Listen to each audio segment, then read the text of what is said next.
Oh les gars, quoi, il y en a intempéré aujourd'hui ou quoi là? On a dit que c'était une opération d'urgence. C'est vous qui venez pour le chantier d'urgence là? Ok. C'est comment vos prénoms? Max. Jus. Ok. Pierre. Moi j'ai pas trop le temps de m'occuper de vous. Vous savez ce qu'il y a à faire, hein, on vous l'a expliqué un peu. On vous a dit déblocage d'urgence du silo. Ouais, il y a un truc en urgence, d'accord, c'est assez important.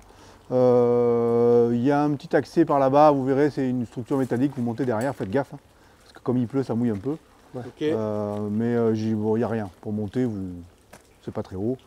Okay. Je vous ai laissé un petit peu de matériel là-haut, mais j'ai pas plus. Vous débrouillez avec ce qu'il y a, ok? Ça marche, bah, de toute façon. Voilà, il y a juste à débloquer, comme tu dis. Rien de compliqué, hein, vous rentrez dedans, vous enlevez ce qui bloque et puis. Ouais, bon, on a l'habitude, on va faire le boulot, il n'y a pas de souci. Non, non.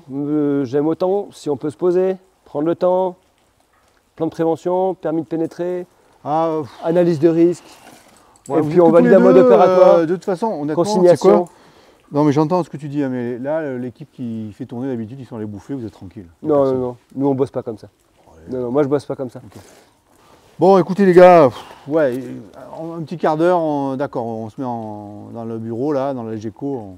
On prend le temps qu'il faut, hein, okay. Si c'est possible, on prend le temps qu'il faut. Okay. On valide notre mode opératoire, qu'on a dû vous envoyer déjà par mail.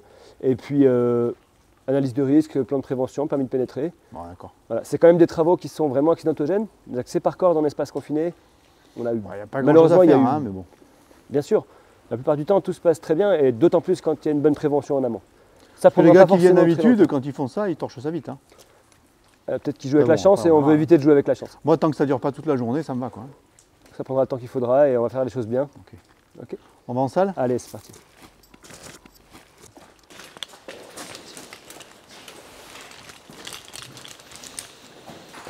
Asseyez-vous. On prend le temps qu'il faut, comme ça on s'assure que tous les dangers soient maîtrisés. Donc là, il faut qu'on voit ensemble le plan de prévention et ensuite le permis de pénétrer. D'accord? Ça marche. Nous, de notre côté, on a l'habitude de fonctionner avec une checklist qu'on garde avec nous. Très bien. Même quand on est sur le silo, en fait, hein, sur le trou d'homme en haut. On peut déjà commencer à passer en revue l'ensemble des informations si ça vous va. Et puis, s'il y a des éléments d'information en plus de votre côté ou de notre côté, on les met en commun. Ouais, moi, on m'a prévenu que vous aviez des risques spécifiques, donc je voulais voir qu'on soit bien raccord là-dessus. Du coup, en termes de balisage, pour définir une zone d'exclusion, on balisera la zone d'accès directement, il n'y a personne moi j'ai fait en sorte qu'aujourd'hui le passage soit libéré, donc il n'y aura pas de circulation véhicule en bas. Parfait. Bon, on va rajouter des barrières, rajouter ce qu'il faut. On balise, on met des panneaux en bas de la zone d'accès. De toute façon, moi j'ai mis un de mes gars à dispo en bas, juste pour la fluidité du trafic. Parfait. Parfait. En termes de ventilation, là je ne vais pas le cocher tout de suite, on fera une mesure d'atmosphère nous dans l'espace ventilé avant d'accéder, donc on finira notre checklist là-haut. Mais de toute façon on dispose d'un ventilateur avec une gaine pour ventiler s'il y a besoin. En termes de consignation. Pour la consignation, on ira ensemble mettre en place les cadenas. Hein. Okay. Vous avez vos cadenas? On a nos cadenas individuels. Donc, moi, il y a déjà le document qui est prêt. Juste vous le signez, vous mettez vos cadenas dessus, moi je mets le mien et parfait. Vous êtes tranquille. Et vous, vous retirez les sources d'énergie supprimées et puis on cadenasse tout ça. Très bien, donc parfait pour la consignation. En termes de formation, nous en l'occurrence, on a pu se former sur les accès. Mais j'ai reçu les documents en amont dans votre entreprise, j'ai vérifié. Très bien, ça marche. Donc on est dans une situation qui correspond à notre formation. En termes d'éclairage, nous on a notre éclairage autonome qui est prêt aussi. Ah, vous êtes sur batterie? On est sur batterie. Okay, on est sur batterie en plus d'une frontale. Sinon j'ai les bacos s'il y a besoin. Ok, là ça devrait. On est autonome là-dessus. Oui. En termes de matériel d'évacuation et de secours, de toute façon l'accès sera équipé de manière à anticiper le sauvetage. Moi c'est là-dessus que je voulais vous voir aussi, c'est sur l'évacuation. Vous avez un plan d'évacuation qui est déjà établi? Oui, en fait on travaille sur treuil. Ouais. Parce que vous ne pouvez pas, si vous devez évacuer, comment vous faites s'il y a un problème d'accès gaz pour l'évacuer? Vous ne pouvez pas envoyer quelqu'un de l'intérieur? Non, en fait les cordes qui nous servent à l'accès sont déjà préinstallées sur un système d'évacuation. Donc vous m'assurez qu'il n'y a personne qui va rentrer dans le silo derrière? Non. Moi je veux personne qui rentre s'il y a un accident dans le silo. Quoi. Ouais. Oui, je vous en assure, il n'y aura personne qui rentre. D'autres que l'opérateur qui ira nettoyer dans l'intérieur du silo. Qu'est-ce que vous avez comme moyen de communication entre vous là? Radio, on y vient juste après, mais on sera sur radio. Est-ce qu'il y a bien un défibrillateur sur site?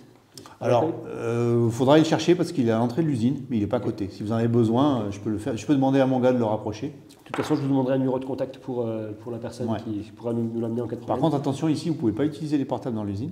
Donc, vous avez des postes téléphoniques, hein, c'est dans le plan de prévention, je vous l'ai mis. Il y a un poste téléphonique et quand vous appelez pour les secours, il y a un numéro du poste à donner. Ok, très bien. Donc, c'est bien sur l'accueil, à l'accueil. Oui, ça fait le relais avec l'accueil. Ouais. Ok, très bien. On est ok.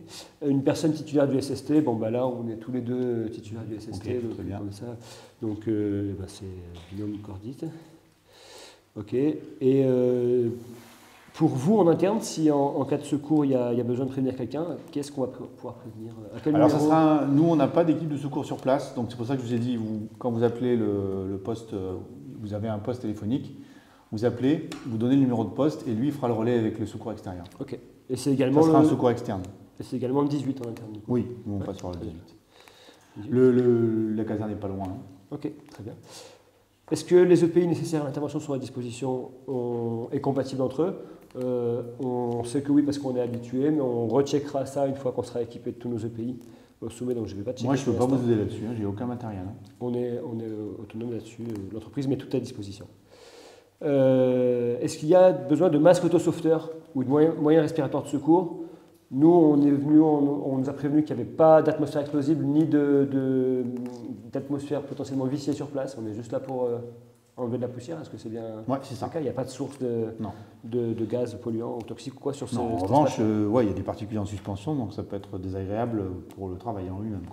Bah, ça, c'est pour ça que la ventilation sera mise en place s'il y a besoin, carrément. Et si votre ventilation, elle est alimentée comment, votre ventilation? Elle est électrique sur un transformateur d'isolement. Ok. Ok. Puis après, bien sûr, contre la poussière, nous, on a des masques qui sont prévus à cet effet. Pour les commodités, vous pouvez utiliser ce local là. Ok. Vous pouvez vous changer ici, vous pouvez laisser vos affaires là. Parfait. Il y a une douche aussi au fond. Parfait. Merci. En termes de moyens de communication, nous, on fonctionne en radio l'un et l'autre. Est-ce qu'on peut avoir un moyen de communication direct avec la personne peut-être qui pourrait nous apporter par oui, le silo n'est pas trop, vous serez en contact visuel. Avec l'opérateur. Oui, celui qui est dans le gars que j'ai mis en place. Hein. Très bien. Par contre, ce que je vous demande, c'est que c'est un peu sensible, je ne veux pas de photos sur le chantier. Très bien, pas de souci. On vérifie la présence permanente d'un surveillant à l'extérieur, une vigie en fait, ou le surveillant de trou d'homme comme on l'appelle. En l'occurrence, c'est mon rôle sur ce chantier. Donc, Max sera l'opérateur à l'intérieur pour réaliser le nettoyage et puis je serai en surveillance permanente au niveau du trou d'homme. Donc ça, on peut déjà le checker. Et enfin, est-ce que le matériel permet le sauvetage vers l'extérieur? Eh bien, on le checkera une fois qu'il sera mis en place. Mais effectivement... Oui, parce que là, vu que c'est bouché par en bas, ça ne passera pas. Hein. Oui. Si vous devez l'évacuer, ça sera forcément par le haut. Hein. Ouais. Notre mode opératoire prévoit de toute façon que l'opérateur soit connecté à l'extrémité des cordes, directement sur son harnais. Les cordes sont installées sur un système de hissage. Voilà. Et on a un deuxième système de hissage si le premier défaille. Vous m'avez dit que vous communiquiez entre vous avec les radios. Oui. Et si visuellement aussi. Votre partenaire ne peut pas répondre, comment vous savez à quel moment il faut le remonter Parce que général, la visibilité n'est pas terrible dedans. Hein. Ouais. Ah bah si. Même avec le ventilo. Alors visibilité complexe, là on adaptera le mode opératoire, on fera un point d'arrêt et effectivement si on ne peut pas se voir, c'est pas ce qui est prévu pour l'instant. Après en général on a des signaux sonores. C'est-à-dire que si le collègue fait du bruit, on établit un code entre nous. 2 coups, tout va bien. 3 coups, il faut sortir, par exemple. Ok, eh ben on est tout bon. Si de votre côté c'est bon aussi. Non, j'essaie de réfléchir par rapport aux autres entreprises. À part la circulation, les machines seront consignées. Il n'y aura pas d'interaction avec les autres. En plus, aujourd'hui, on est en activité ralentie avec cette histoire de silo qui est bouché. Donc, il y a des équipes qui sont au sol pour l'instant. Parfait. Eh bien, on va les se mettre en place et puis on va finir de valider notre checklist. Très bien. Merci.